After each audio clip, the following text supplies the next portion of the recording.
Yo, what's up mga ka-hustler? In today's video mga ka-hustler, nakipagbardagulan naman tayo kasi maulan na nga. Hinahabol natin na makakuha tayo ng maraming item na vintage o kaya original. So, nakachamba tayo mga ka-hustler, nakaukay naman tayo ng Gucci. So, nung nakaraan mga ka-hustler, sa mga previous videos ko, nakakuha tayo ng handbag. Ngayon naman, pinalad tayo bag.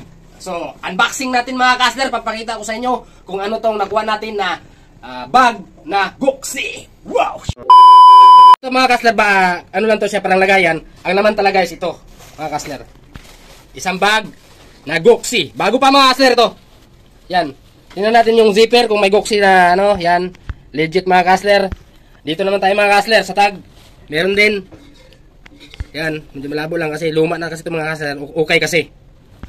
So, yun mga kasler, may ano pa, may cover pa nga yung ano niya, may cover pa yung handle niya, at saka may ano pa, may tag pa. Gucci din yan kasler. So medyo ano na siya, medyo nalumaan na kasi sa sulok na sulok ko siya nakuha eh. Ito kasler, pakikita nyo. Ito, Gucci din, may Gucci sign. Yan. So nakuha natin ng 1.5 mga kasler, ibibinta natin ng 10,000. So right now, we don't care. Let me tell you. So, kung sino interesado sa bag na to mga kasler, comment down below lang. Isa kayo sa mapalad na makakuha ng bag na to. Vintage Gucci original. So, yun mga kasler.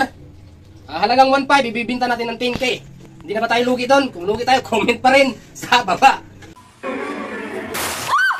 And I've decided that I want to die. Yun mga kasler, yan lang buhay ukay. Yan ang buhay magiging buy and sell sa ukay. So dahil nandyan na kayo mga kasler, tuturuan ko naman kayo ng bagong laro.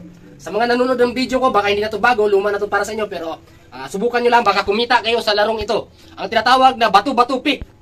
Ang bato, talo ng papel. Ang papel, talo ng scissors. Ang scissors naman, talo ng bato.